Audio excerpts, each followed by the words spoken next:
எனக்கு அருமையானவர்களே, ஆண்டவராய் இயேசு கிறிஸ்துவின் இனிய நாமத்தில் உங்கள் ஒவ்வொருவருக்கும் என்னுடைய அன்பின் வாழ்த்துக்களை தெரிவிப்பதில் மகிழ்ச்சி அடைகிறேன். கற்பாறை, குன்றுகள், அங்கே மலைகள் என்று சொல்லக்கூடிய இடத்திலே இன்றைக்கு நான் நின்று கொண்டு தேவனுடைய வார்த்தையை உங்களோடு பேசுவதில் நான் சந்தோஷப்படுகிறேன். கீழே அழகான இந்த தண்ணீர்கள் மத்தியில், ஒரு ஆறுகளின் மத்தியின் நடுவில் ஒரு கண்மலை, ஒரு குன்று, ஒரு பாறை, அது மேலே நான் நிற்கிறதை குறித்து இவ்வளவு சந்தோஷப்படுகிறேன் என்றால், நமக்கு ஒரு கண்மலையாகிய கிறிஸ்து இருக்கிறார், நமக்கு ஒரு கற்பாறையாகிய கிறிஸ்து இருக்கிறார். அவரின் மேலே நாம் இருக்கிறோம். அவர் மேலே நம்முடைய வாழ்க்கை கட்டப்பட்டிருக்கிறது. அவர் மேலே தான் என் குடும்பம் கட்டப்பட்டு கொண்டிருக்கிறது. அவர் மேலே தான் நம்முடைய திருச்சபை கட்டப்பட்டு கொண்டிருக்கிறது. ஹல்லேலூயா. பெரு வெள்ளங்கள் வரலாம், பெரும் புயல்கள் மோதலாம், நீரோட்டங்கள் அதிகரிக்கலாம். ஆனால் என்றைக்கும் அசைக்கப்படாத கண்மலை, என்றைக்கும் அசைக்கப்படாத கற்பாறை, கிறிஸ்துவின் மேலே நிலைச்சிருக்கிறவன் அப்படித்தான் இருப்பான். எத்தனை சோதனை, எத்தனை போராட்டங்கள் வந்தாலும் பயப்பட வேண்டாம். கிறிஸ்துவாகிய கண்மலையின் மேல் நீங்கள் இருக்கிறீர்கள். கிறிஸ்தவ வாழ்க்கையின் வெற்றி என்ன தெரியுமா? கிறிஸ்து நம்மோடு இருப்பதும், நாம் கிறிஸ்துவோடும் இருப்பது, இயேசு நமக்குள் இருப்பதும், இயேசுவுக்குள் நாம் இருப்பதும், அதுதான் வாழ்வின் வெற்றி. அதனால தான் கர்த்தரை நம்புகிறவர்கள் என்றென்றைக்கும் அசைக்கப்படாத சீயோன் பர்வதத்தை போல இருப்பார்களா? சங்கீதம் 125 ஒன்றை வாசித்து பாருங்கள்.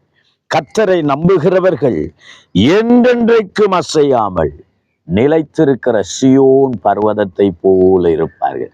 ஆம், இந்த மலைகள், இந்த குன்றுகள், கற்பாறைகள் அசைக்கப்படுவதில்லை.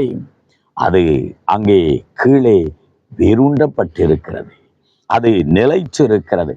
அதை போலவே கிறிஸ்துவில் இருக்கிற நாங்களும் அசைக்கப்படுவதில்லை. கர்த்தரை நம்புகிற தேவ ஜனமே, உன் வாழ்க்கையில பெருவெள்ளத்தை போன்ற சோதனைகள், போராட்டங்கள் உன் வாழ்க்கையை ஓடிக்கொண்டிருக்கலாம், உன் வாழ்க்கையை மோதிக்கொண்டிருக்கலாம்.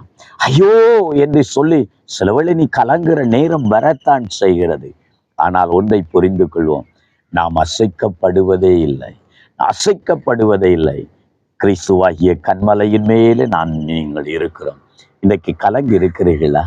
உங்கள் எதிர்காலத்தை குறித்து பயந்து இருக்கிறீர்களா? நான் என்ன செய்வேன்? ஐயா, என் வாழ்க்கை எப்படி முடியும்? என் பிள்ளைகளின் வாழ்க்கை என்னவாகுமோ? என் குடும்பம் என்னவாகுமோ? என் எதிர்காலம் என்னவாகுமோ என்று சொல்லி கலங்கி நிற்கிறீர்களா? இன்றைக்கு கர்த்தரை நம்புங்கள். நீங்கள் ஒரு காலமும் அசைக்கப்படுவதே இல்லை. நான் ஜெபிக்கட்டுமா? உங்கள் வாழ்வுக்காக ஜெபிக்கட்டுமா? ஆண்டவரே, எனக்கு உதவி செய்யும் என்று ஆண்டவரிடத்தில் கேட்கிறீர்களா? நிச்சயம் ஆண்டவர் உங்களுக்கு உதவி செய்வார். எங்களை நேசிக்கிற எங்கள் தகப்பனே, கிறிஸ்துவாகிய கண்மலையின் மேல் நாங்கள் நிற்பதை குறித்து ஆண்டவரே உமக்கு நன்றி செலுத்துகிறோம். ஒரு நாளும் நாங்கள் அசைக்கப்படுவதே இல்லை. நீரே எங்கள் அஸ்திவாரம், நீரே எங்கள் கண்மலை, நீரே எங்கள் கோட்டை, நீரே எங்களுக்கு உயர்ந்த அடைக்கலம். எல்லா சோதனைக்கும், எல்லா வேதனைகளுக்கும் எங்களை விலக்கி காக்கிறவன் நீதான். நம்முடைய பிள்ளைகள் இந்த ஆண்டவரின் நேரத்தில் யார் யாரு கலங்கி நிற்கிறார்களோ, தடுமாற்றத்தோடு நிற்கிறார்களோ, உள்ளத்தில விசாரங்களோடு நிற்கிறார்களோ, ஒவ்வொருடைய வாழ்க்கையில பரிசுத்த ஆவியானவர் இன்றைக்கு ஆண்டவர் வார்த்தையை அனுப்பி அவர்களை பலப்படுத்தும், அவர்களை சுகமாக்கும்.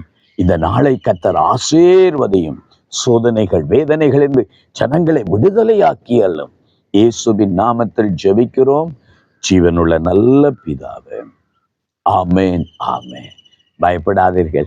கண்மலையாகிய கிறிஸ்துவில் நீங்கள் இருக்கிறீர்கள். ஒரு நாளும் அசைக்கப்படுவதே இல்லை. God bless you.